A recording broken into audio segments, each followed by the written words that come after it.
नमस्कार दोस्तों, स्वागत है आपका इन्वेस्टिंग दर्पण की एक और वीडियो में। और बात करेंगे इस वीडियो में एनबीसीसी इंडिया लिमिटेड स्टॉक के बारे में। बात करें एनबीसीसी स्टॉक की तो स्टॉक में 12 सितंबर को 2.50% की शानदार तेजी देखने को मिली है और स्टॉक 180 रुपये 10 पैसे पर हमें क्लोज होता हुआ देखने को मिला है।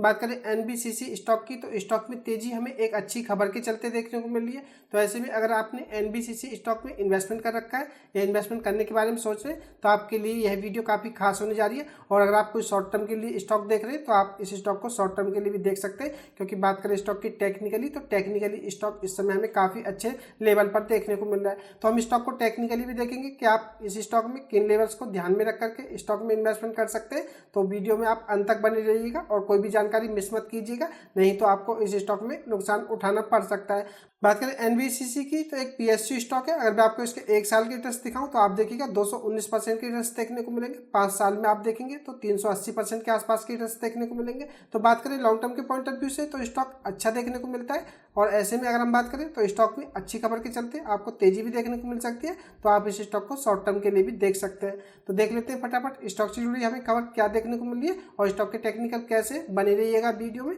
इससे पहले चैनल पर नए हैं तो चैनल को भी सब्सक्राइब कर लें। वीडियो अच्छी लगे तो वीडियो को लाइक करना भी ना भूलें।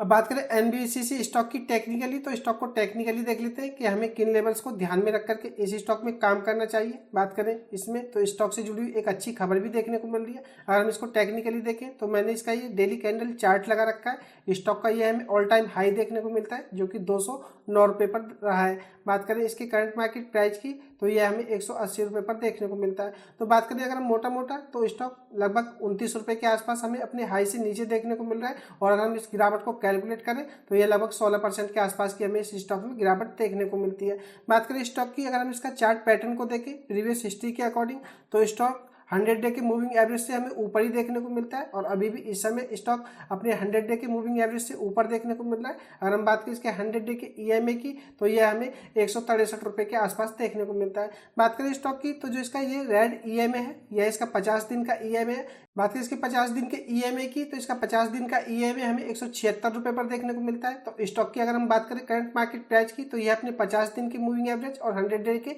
मूविंग एवरेज से हमें ऊपर क्लोज होता हुआ देखने को मिल रहा है। तो ऐसे में हो सकता है अगर हम इसकी प्रीवियस हिस्ट्री को देखें तो स्टॉक 100 डे और 50 डे के मूविंग एवरेज के आसपास आने के बाद बाउंस बैक करता है। तो ऐसे में आप इस स्टॉक को शॉर्ट टर्म के लिए भी देख सकते हैं। तो मैं आपको इसमें बताना चाहूँगा अगर आपने होल्डिंग ले रखी है तो आप कंटिन्यू कीजिएगा। और आप चाहते हैं इस स्टॉक में अगर आपको प्रॉफिट बन रहे आप उनको प्रोटेक्ट करना चाहते हैं तो आप इसमें एसएल लेकर के काम कर सकते हैं। और मैं आपको इसमें जो इसका 50 दिन का ईएमए है 176 रुपये यह एसएल के रूप में बताना चाहूँगा, क्योंकि स्टॉक कितना भी अच्छा क्यों ना हो आपको उतार चढ़ाव या गिरावट सभी में देखने को मिलती है।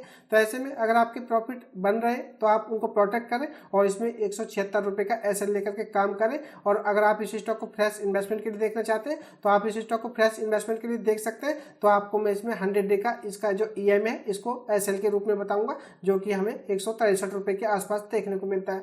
तो अगर आप इस स्टॉक को फ्रेश इन्वेस्टमेंट के लिए देखना चाहते हैं तो 163 रुपये का एसएल लेकर के काम करें। और अगर आपने होल्डिंग ले रखी है तो आप इस स्टॉक में 176 रुपये का एसएल लेकर के काम करें।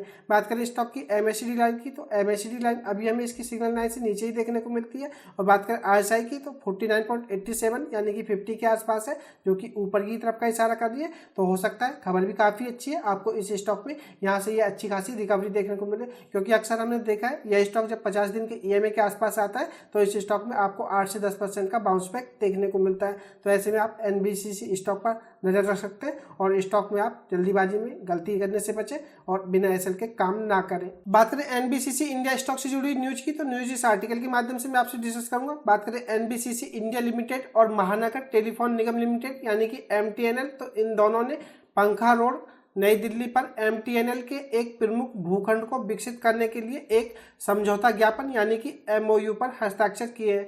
दोनों के बीच यह डील पूरे 1600 करोड़ रुपए की है। और इस ऐतिहासिक परियोजना का उद्देश्य दोनों संगठनों की विशेषज्ञता और संसाधनों का लाभ उठाते हुए भूमि को आवासीय और वाणिज्यिक स्थानों में बदलना है। तो बात करें खबर की, तो खबर काफी अच्छी देखने को मिल रही है। हमें एमटीएनएल एनबीसीसी के साथ समझौता होता हुआ देखने को मिल रहा है और यह 1600 करोड़ रुपए की डील बताई जा रही है। इसमें अगर हम बात करें तो यह भूमि को आवासीय और वाणिज्यिक यानी कि कॉमर्शियल में बदलने का साथ में काम करेंगे, तो आपको यह पता होना चाहिए। एमटीएनएल एक पब्लिक सेक्टर की टेलीकम्युनिकेशन कंपनी है और एनबीसीसी की अगर हम बात करें तो यह भारत में नवरत्न उद्यम आवास एवं शहरी मामलों के मंत्रालय के अंतर्गत आने वाली कंपनी है।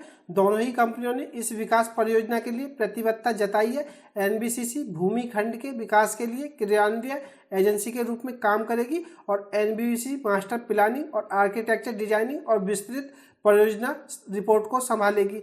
साथ में स्थानीय नगर नियोजन मानदंडों के अनुपालन भी सुनिश्चित करेगी। इस परियोजना को परियोजना शुरू होने के 3 साल की अवधि के चरणों में क्रियान्वित किया जाएगा, जिसमें आवासीय वाणिज्यिक दोनों लाभों को अधिकतम करने पर ध्यान केंद्रित किया जाएगा। एमटीएनएल भूमि उपलब्ध कराएगा जो किसी भी तरह के बंधन से मुक्त होगी और आवश्यक विनियामक अनुमोदन में सहायता करेगी। एनबीसीसी परियोजनाओं के प्रबंधन के लिए जिम्मेदार होगी, जिसमें टेंडरिंग, निर्माण और निर्माण के बाद की गतिविधियां शामिल है।